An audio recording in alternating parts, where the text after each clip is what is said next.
Bienvenue à tous les passionnés d'histoire. Aujourd'hui, nous allons nous plonger dans un événement fascinant de la Seconde Guerre mondiale, le raid audacieux de Doolittle. Vous connaissez peut-être l'attaque surprise de Pearl Harbor, mais saviez-vous que quelques mois plus tard, une riposte inattendue était en préparation? Dans cette vidéo, nous reviendrons sur le bombardement de Tokyo depuis un porte-avions en 1942. Ce raid audacieux est non seulement un tournant majeur de la guerre, mais aussi un exemple de courage et de détermination. Restez avec nous jusqu'à la fin pour découvrir tous les détails de cette mission incroyable.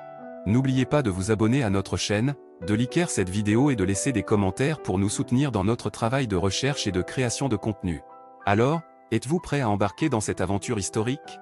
Le raid audacieux de Doolittle, bombardement de Tokyo depuis un porte-avions en 1942. Imaginez-vous être sur un porte-avions en plein cœur de l'océan Pacifique, prêt à accomplir une mission audacieuse qui changerait le cours de l'histoire.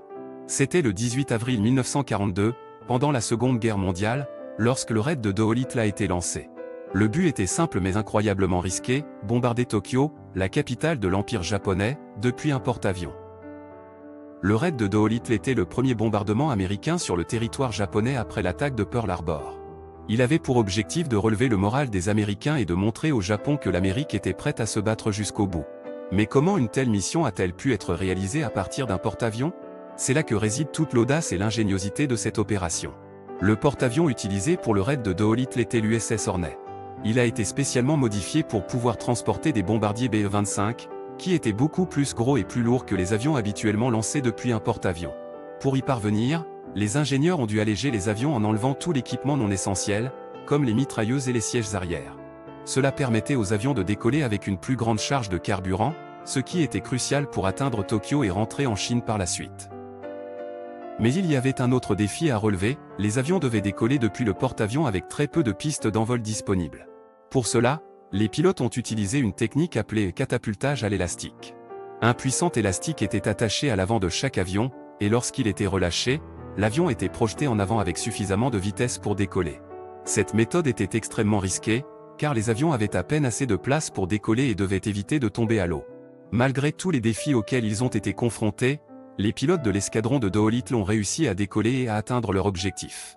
Ils ont bombardé Tokyo et d'autres villes japonaises, causant des dégâts considérables et semant la panique parmi la population. C'était un coup dur pour le Japon, qui n'avait jamais été attaqué directement sur son territoire auparavant. Après avoir largué leurs bombes, les avions de l'escadron de Doolittle se sont dirigés vers la Chine pour tenter de rejoindre des bases américaines ou chinoises. Malheureusement, en raison de problèmes de carburant, la plupart des avions ont dû se poser en urgence ou s'écraser en mer. Certains pilotes ont été capturés par les forces japonaises et ont été exécutés ou emprisonnés, tandis que d'autres ont été secourus par des habitants chinois. Malgré le coût élevé en vies humaines et en avions perdus, le raid de Doolittle a été un succès retentissant sur le plan psychologique.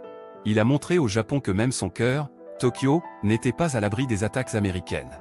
Cela a renforcé la détermination des Américains et a marqué un tournant dans la guerre du Pacifique.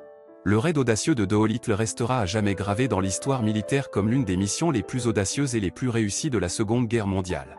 Il a démontré la capacité de l'Amérique à mener des opérations d'envergure depuis un porte-avions et à envoyer un message clair au Japon, l'Amérique ne se laisserait pas vaincre facilement. C'était un acte de bravoure incroyable qui a inspiré des générations de pilotes et de militaires.